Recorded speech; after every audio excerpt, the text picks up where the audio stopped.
love my vagina. It's embarrassing because it isn't politically correct.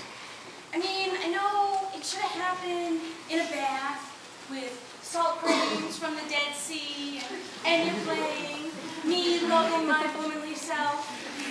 I know the story. Vaginas are beautiful. Our self-hatred is just the internalized repression and hatred of the patriarchal culture. It isn't real! Pussies unite!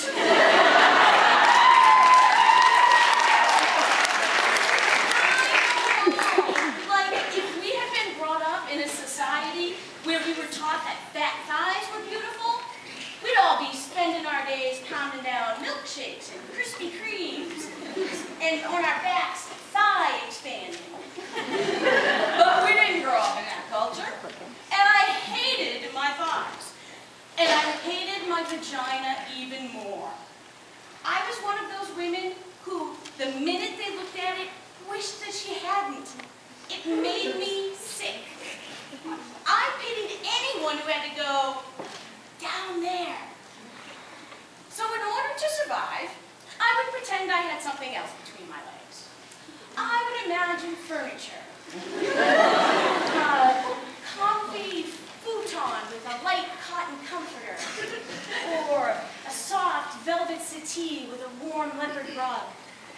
Or I would picture pretty things, like a silk handkerchief, or a quilted pot holder, or place settings. It got to the point where I lost all memory of even having a vagina. Whenever a man was inside of me, I would imagine he was inside a mink-lined muffler. Or a Chinese bowl. And then I met Bob. Bob was the most ordinary man I ever met. He was tall and thin and nondescript and wore khaki tan clothes. Bob did not like spicy foods or listen to Prince. He had no interest in sexy lingerie. In the summer, Bob spent his time in the shade. He wasn't mean or funny or articulate. He didn't share his inner feelings. He didn't have any issues or problems. He wasn't even an alcoholic. He wasn't self-involved or charismatic, and he didn't drive fast. As a matter of fact, I would have missed him altogether if he hadn't picked up my change that I had dropped on the deli floor. But when he handed me back my quarters and pennies, and our hands accidentally touched, something happened. I went to bed with him. And that's when the miracle occurred. It turned out Bob loved vaginas. He was a connoisseur. He loved the way they felt, the way they tasted, the way they smelled. But most importantly, he had to look. The first time we had sex, he told me he had to see me. I'm right here, I said.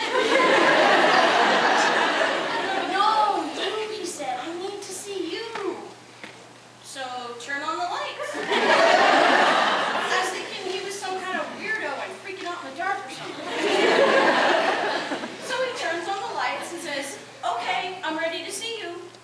I'm right here, I waved. Right here. Then he started to undress me. What are you doing, Bob? I need to see you, he said. No need, I said. Just do it.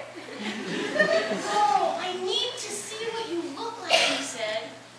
But why? You've seen a red leather couch before. Well, Bob wouldn't stop. He continued. I wanted to throw up and die. This is awfully intimate, I said. Can't you just do it? No, he said. It's who you are. I need to look.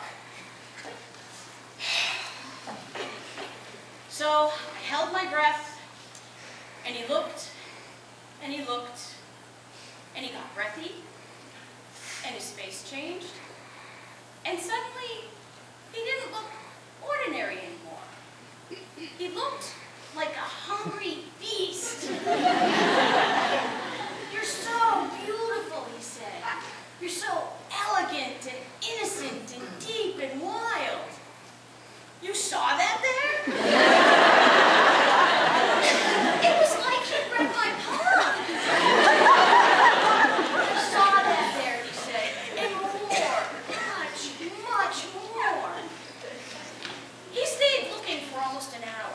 as if he were observing a map or staring at the moon or looking into my eyes. Only it was my vagina. And in the light, he looked so genuinely excited, so peaceful and euphoric that I began to get wet and turned on. I began to see myself the way he saw me. I felt beautiful, like a great painting or a waterfall. Bob wasn't afraid. He wasn't grossed out. I began to swell and to feel proud. I began to love my vagina. And Bob lost himself there. And I was with him, in my vagina. And we were gone.